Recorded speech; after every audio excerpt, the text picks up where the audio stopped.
Good morning, all you future corpses. Come on in once again to the library here at Horror Hotel, where it's time to take a look at another noteworthy latex Halloween mask on Creepy Cheapies with Dr. Lady. I, of course, am the Pope of Greenwich Village. Yeah. And today's mask is one that came out in the 2017-18 season. So it's been out for a while, but it was still available as of this episode right here that you're now watching. I hope you can still find one because you're going to like it, I think. It's from Ghoulish Productions. It's a little number called the Aztec Camera Skull. No, not Aztec Camera. Aztec Skull. That's it. Aztec Skull. Why is it called the Aztec Skull? Could it have anything to do with the Aztec-styled carvings and ornamentation going on all over it? It could be. Let's zoom up here for a better look at this great mask, which I think goes above and beyond the call of maskiness for you. Look at the detail on this thing. And you know, I think a lot of people somehow have the impression that masks sort of come rolling off an assembly line like a machine, like a great big metal machine with gears and blinky lights and buttons on it. Turns out masks, and they come popping out sort of like printed posters or pages of a book or something. That's not really the case. You know, these have to be finished by hand by somebody.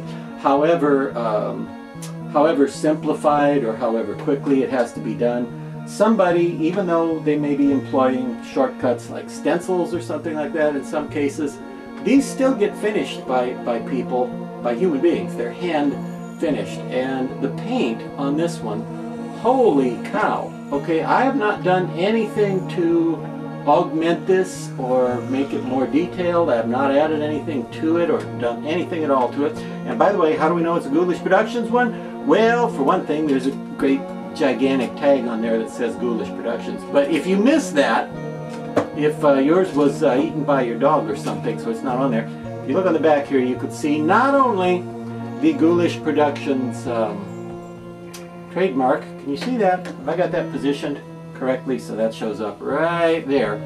There's the words Ghoulish Productions, of course, stamped into it down below. And there's the little Ghoulish Productions logo, which is the little cartoon skull with flames coming off. Look at the detail on this thing. Zowie!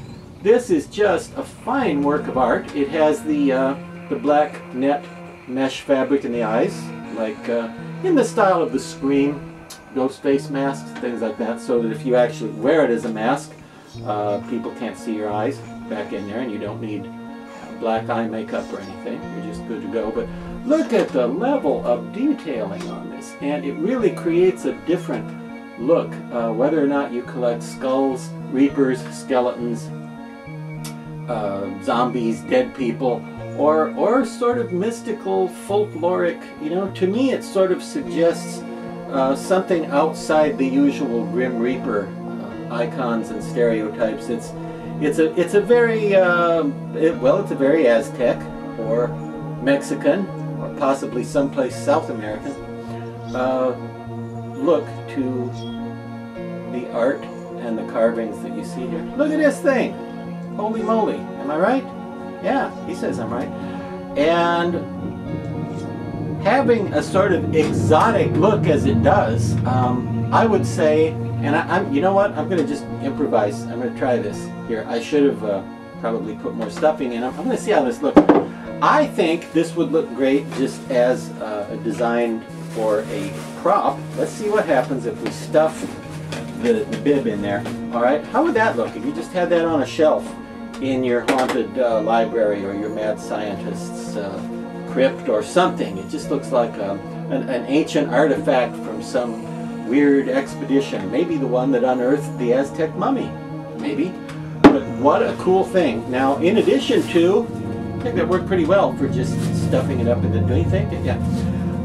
In addition to making a lovely mask, which you could wear with a traditional Grim Reaper robe, which you could also supplement with some, you know, ornamentation, some accessories that would suggest the Aztec culture. So it's sort of an Aztec specific Grim Reaper or skeleton or some sort of mystical, magical death spirit, I think, rather than just a skeleton. There's something very magical about this guy, and I like that a lot. But if I were going to be using it in a haunted house, this is just me, okay? I would kind of like to use it as a part of a decor, part of a set, sort of as an architectural flourish incorporated into a scene or a piece of scenery. Imagine, for example, like an arch, like a big doorway that people go through. And if you had lots of money, which I don't, you may want to look into wholesale possibilities if you want to try this. If you had a truckload of these, or maybe not a truckload, maybe 20, a couple dozen, I don't know, a dozen. Well, anyway, imagine like an arch with these sort of sticking out around, either tumbled and jumbledy or just straight in an orderly fashion around the doorway. Awesome, I think. Looks like it would be incorporated into the entrance to an ancient, mysterious tomb.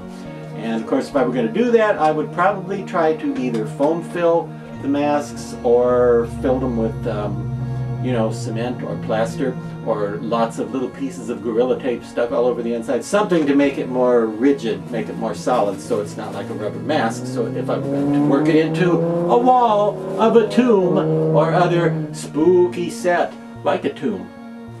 Or what? Oh, he says like a sorcerer's evil domain. This might be good in there too. So, very cool Aztec skull, and I'm very impressed with the amazing level of detail and accuracy with the paint and everything. Now, how much does it cost? Well, no matter what I say, I'm going to be proven wrong by somebody, because prices are all over the place with masks. And I'm going to say neighborhood of 50 bucks. Listen carefully. Neighborhood of 50 bucks. There, you see, I said it. You may get one for 40. I've seen these for as low as $35 and as high as $80. No kidding. So shop around a little, but I'm going to say $45, $50 is about what you should expect. You know, is a fair price, is a good deal for one, with this amazing level of detail and the mesh in the eyes, and you know, just without a costume or anything else added to it. It's a real work of art just sitting there. And of course, if you're going to buy a bunch of them and work them into your set, you may have to cut the bibs off or cut the backs off or do whatever you have to do. I know he doesn't like the sound of that, but what a great mask, right? And I think whether you want to do that or not, or just own one for in your own haunted library or your own tomb, maybe you want to be buried with something mystical and magical looking, I think you can't go wrong with this guy. And you're thinking, oh, what if I have an Egyptian mummy room? Can I put it in there? Well, you know, to me, the carvings and the markings on it suggest the Aztec society or Mexico, or maybe someplace in South America. But whether you know, people are going to know that, I don't know that the average person is going to notice. If it's just in your haunted house and people pass by or something, unless they're a bunch of historians who specialize in Aztec culture, a busload of those guys comes, you might have a problem. But as far as just the general haunt-going public, I think you could get away with sticking this in a mummy scene and nobody would really notice that the designs aren't right, because they're not authentically Egyptian. They are, as previously mentioned, Aztec in nature, or Mexican, or maybe someplace in South America, but definitely not. They're not authentic to Egypt. All right, that's all I have to say about that. You know, looking at him all this time reminds me of the other night when I was walking home through the cemetery right around midnight, like you do, and it was very dark, and I heard this little tapping noise, this creepy kind of little noise. I don't know what it was. It was just creeping me out, you know. I couldn't tell where it was coming from, a rapping or a tapping. But then finally I came upon an old guy on his knees in front of a tombstone with a lantern, working on tombstone with, you know, a little hammer and chisel at almost midnight. And that's what the sound was him going tap, tap, tap, tap with a little chisel. And I was relieved to find him, but the old guy turned around and looked at me and he said, "Oh, sorry if I scared you." And I said, "Well, that's all right, but I have to ask, why are you doing this at midnight when it's dark and you have to have a lantern to help you do it? Wouldn't putting names on tombstones be a job better suited to the daytime hours? Why are you doing it out here at night?" And he said, well, I guess it does seem silly, you have a point, but he said, I don't know, it was just bugging me that they spelled my name wrong.